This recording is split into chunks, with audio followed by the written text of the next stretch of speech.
Au nom du président de la République et du peuple congolais, je tiens à exprimer notre sincère gratitude au gouvernement des États-Unis d'Amérique, ainsi qu'à l'ensemble des institutions et entreprises partenaires qui ont rendu possible cette rencontre.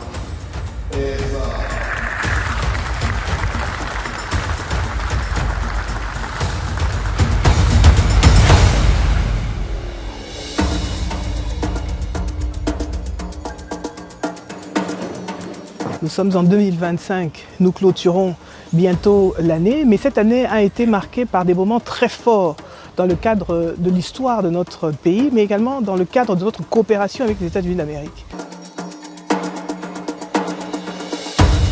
S'il faudrait considérer le bâtiment que nous avons ici à Washington, effectivement le Congo est un grand pays et en termes de propriété, nous avons des bâtiments dans des quartiers huppés. Mais il y a lieu ici de saluer les efforts du gouvernement parce que ces bâtiments, pour la plupart, étaient en état de délabrement et cela, ça fait plus de 20 ans. Mais il y a également notre chancellerie. Et nous sommes contents d'apprendre de la bouche de la Première ministre que ces travaux de réfection vont commencer incessamment.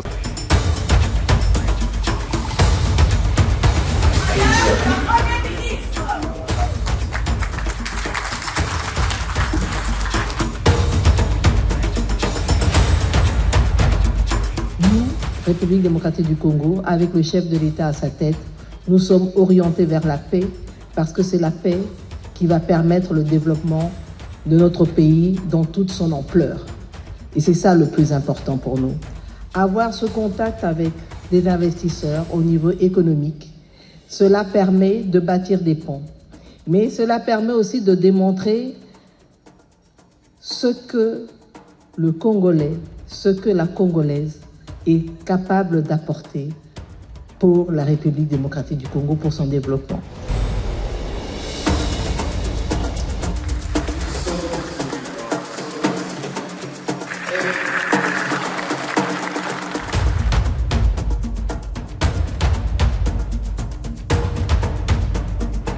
The United States is proud to work with the private sector and partner with governments to secure critical mineral supply chains, while also delivering peace. We are seizing this moment to drive meaningful progress and growth on the African continent. At the heart of our approach is a policy grounded in mutual respect and guided by three pillars: peace, partnership, and prosperity. This model has shown its power, most of all in the DRC. One major change that has happened since the Atlantic Council's DRC Day at this time last year is that on June 27th, Secretary Rubio and then President Trump hosted the signing of a historic peace agreement between the DRC and Rwanda, reflecting a landmark commitment to stability, security, and a shared vision for the future of Africa. This agreement marks a turning point for the Great Lakes region, one defined not by conflict, but now by opportunity. Under President Trump's leadership, the United States is committed to working hand in hand with our partners to turn peace into progress and partnerships into prosperity. Our efforts in this stand as a model for what the future can look like, where cooperation drives growth and growth enforces peace. Thank you.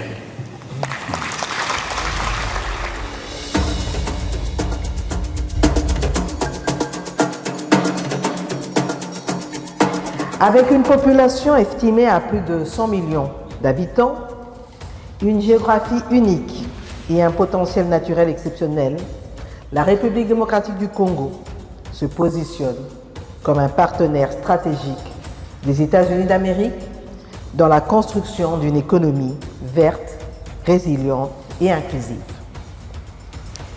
Ce forum constitue donc une tribune privilégiée pour présenter les opportunités concrètes qu'offre notre pays dans des secteurs à fort potentiel.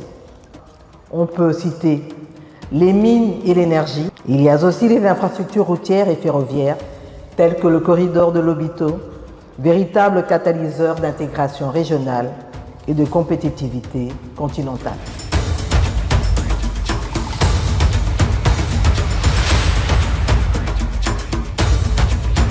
Builds on the regional economic investment framework that's ongoing between the US and the DRC, as well as the Republic of Rwanda.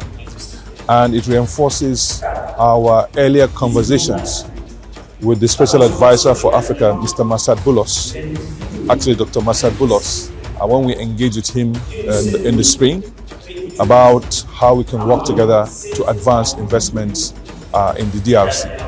At that time, we told him they were already very active in the DRC, active on the Lobito Atlantic Rail project, active in conversations on the potential of the SNCC rail to be linked to the Lobito rail, very active on the Metro King project, which for me is one of the most important projects that can happen and that is happening today in the DRC. This is an $876 million project that will first provide access, to the airport.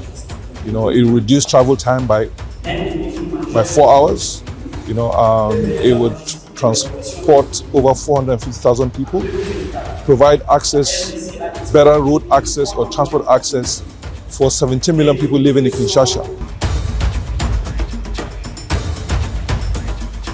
This is a great opportunity for the Democratic Republic of Congo continue to strengthen the relationship with the United States. Of course, one of the things that is very important and is being highlighted during this forum is that the war in DRC is not in the entire country, it's just in a specific region.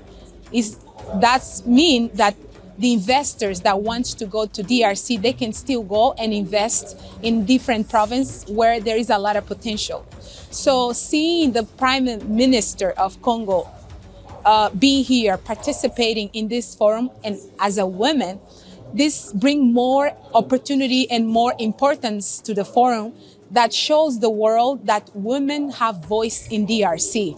So for me, it was very refreshing, was very beautiful to see the Prime Minister also speaking the importance of investors coming to DRC because of so many opportunities that are there.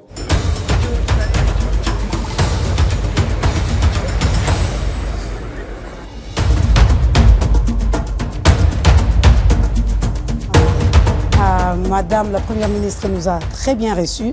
Elle était très réceptive, elle a compris notre démarche et elle a promis de travailler, de nous créer un couloir qui va permettre une conversation active entre l'expertise diaspora que nous représentons